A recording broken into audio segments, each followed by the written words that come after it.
Bongga, di ba? Pero kung mayaman ka na, hindi mo kailangan ng pera, hindi para sa inyo ang video ito. Kaya pwede ka na mag-scroll up. Pero ang video na ito kasi, para sa mga kagaya kong naghahanap ng extra source of income. Yung mga, especially yung mga full-time mother, yung mga full-time housewife na gustong magkaroon din ng sariling income ba? Ganon. Mahilig ka rin ba mag-online shopping? Naku, alam nyo ba na pwede mong pagkakitaan ang mga hilig na yan? Alam nyo ba, mahilig din ako mag-online shopping. Yung pag-online shopping na yan, kung gusto mong maibalik yung mga nagastos mo sa mga bagay-bagay na binili mo online, pwede. At hindi lang yun, pwede mo pa siyang gawing extra source of income. Paano? Naku, simple lang. Meron ka naman sigurong mga social media platform like Facebook, Instagram, YouTube, TikTok, pwede mong gamitin yan para kumita ng pera through affiliate marketing program. At ngayon ang pag-usapan natin ay tungkol sa Shopee Affiliate Program. Ngayon, paano ba maging Shopee Affiliate? Simple lang, kung meron kang active na social media platform like FB, Instagram at saka YouTube, pwede mong gamitin yan sa Shopee Affiliate. So, una mong gawin, mag-sign up ka sa link na ilalagay ko sa description box o kaya sa comment box. Mag-sign up ka doon and then gamitin mo yung referral code na ibibigay ko rin sa description box. Tapos, susunod na doon yung mga step or instructions na gagawin mo. Basta merong kang FB, Instagram o kaya YouTube na active at merong 1,000 followers. Opo, kailangan kasi merong kang 1,000 followers sa mga social media account mo. O kaya naman sa FB page, pwede yun. Ngayon, kapag nakapag-apply ka na, hintayin mo lang yung confirmation ng Shopee sa Gmail account mo. And then, may makikita ka doon ng mga susunod pang instruction or steps na gagawin mo to apply as Shopee Affiliate. So, ganun lang siya kasimple. So, ngayon, kung ang tanong mo naman, ano ba yung gagawin mo para makapag-earn or kumita ng pera or ng komisyon sa pagiging Shopee Affiliate. Una, syempre bibili ka ng product sa shopping app na yon.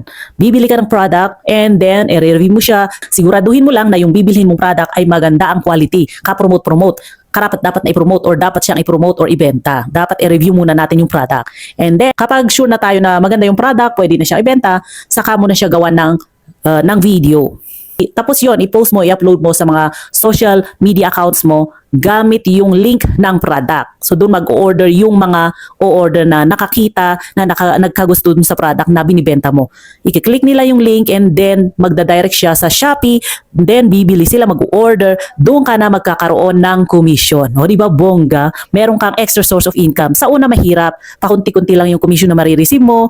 Pero kapag nagtiyaga ka, makaka-receive ka rin ng medyo malaki-laki hanggang sa palaki yung komisyon. Depende na rin siguro sa sipag at tiyaga mo. Kasi ako actually sa Shopee, 2 years na ako. Ang pinakamalaking nakuha kong mga 1,005 or 1,006, ganon. Pero commission ko yun sa loob ng 1 taon. Yan. Kaya ngayon pa lang sinasabi ko na hindi siya ganong kadali. Hindi siya agad big time. So ang affiliate business or program is like para siyang investment. Mag-i-invest ka sa mga videos, mag-upload ka ng mga videos na syempre shoppable videos kung saan may mga product kang nai-link. Kaya kung naghahanap po kayo ng extra source of income or something like investment para hindi masayang yung mga perang extra ninyo, di ba? I-invest nyo sa pag-online shopping kasi mahilig din naman kayo sa online shopping. Gawan nyo ng videos and then later on, pwede nyong pagkakitaan yan in the future.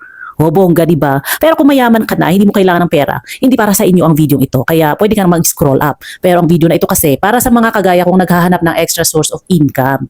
Yung mga, especially yung mga full-time mother, yung mga full-time housewife na gustong magkaroon din ng sariling income ba? Ganon. So kung ikaw yon, again, i-click mo yung link na ilalagay ko sa description para pag-sign up ka for affiliate program or Shopee affiliate program. Gamitin mo na rin yung referral code, okay?